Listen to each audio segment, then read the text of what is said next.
गंभीर विषय बना हुआ है। सरकार लगातार गाइडलाइन बना रही है, कार्रवाई करने की बात कर रही है। क्या लगता है कहीं ना कहीं कमी कोचिंग संस्थान की या सरकार की तरफ से? देखिए, ये मानकर चलना, ये यूनिवर्सल प्रॉब्लम है, पूरे देश की प्रॉब्लम है। कोटा में एक बच्ची का सुसाइड करना हमारी भी आत्मा रोती है।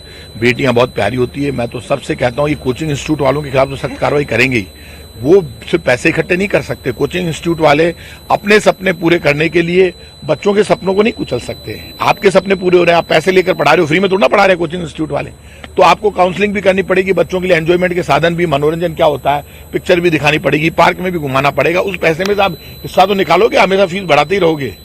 और वहां पर आपको छत खुली है तो छत भी ढकनी पड़ेगी, आपको पंखे भी ठीक करने पड़ेंगे। सरकार ने तो कमेटी भी बना दी, हम एक्ट भी लाएंगे तो ले आएंगे, इन पे कंट्रोल भी कर देंगे। मैं तो मदर फादर से भी कहूंगा, अपने सपने पूरे नहीं हुए तो बच्चों पे कम से कम प्रेशर बिल्डअप मत करो, बच्चों को दोस्त बनाओ, बच्चों के टच में रहो। मदर फादर को सबको ये तैयारी करनी पड़ेगी और सरकार अपनी तरफ से जान लड़ा देगी। हमें चाहे कुछ भी करना पड़े, कोचिंग इंस्टीट्यूट के खिलाफ सख्त कार्रवाई करनी पड़ेगी, करेंगे।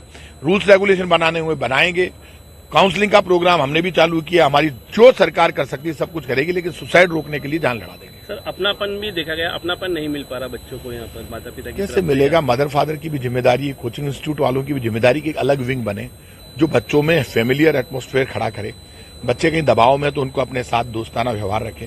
बच्चों पे अननेसेसरी एग्जाम नहीं तो पे वीकली एग्जाम ले रहा है कोचिंग इंस्टीट्यूट वाला, परेशान कर रहा है, बच्चे के नंबर कमा रहे हैं, दूसरा बच्चा उसकी मजाक उड़ा रहा है। यदि वो मजाक नहीं उड़ा रहा तो कोचिंग इंस्टीट्यूट का टीचर उसको कुछ कह रहा है तो वीकली एग्जाम से वो डॉक्टर, इंजीनियर, IAS, IPS नहीं बन रहा है। तो आपका एग्जाम आपकी, हमने जब यूपीए की सरकार थी उस वक्त हमने ग्रेडिंग सिस्टम कर दिया था 12th तक। क्यों किया था? कि बच्चों के सपने नहीं टूटे, बच्चा डरे नहीं, घबराए नहीं एग्जाम से, क्योंकि आप ग्रेडिंग से उसको प्रमोट तो करो कम से कम क्लास में। तो बच्चों की जो सुसाइड हो रहे हैं उससे तो आत्मा रोती है हमारी भी।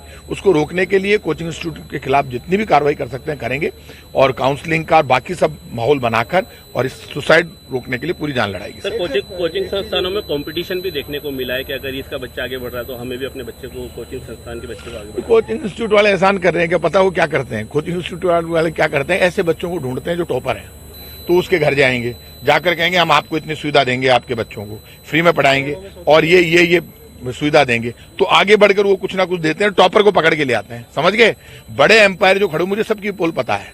ये जो बड़े एम्पायर खड़े किए ना इन्होंने, बड़े बड़े नाम हो गए, वो सावधान रहे, माल निकल जाएगा 1 मिनट में खाया पिया। ये बच्चों से कमाया है। अब बच्चों का सुसाइड होता है, क्या कोचिंग इंस्टीट्यूट वाले की आंख नहीं रोती, शर्म नहीं आती?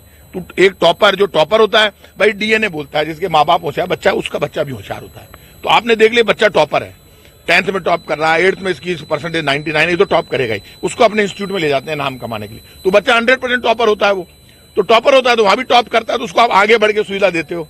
ये बात हमें भी पता है और आप उनका भी नाम छापते हो और अपने इंस्टीट्यूट का नाम करने के लिए। तो सारे बच्चे तो आप वैसे बना नहीं पाओगे, इसलिए झूठा माहौल बनाने वालों का भी इलाज करेंगे।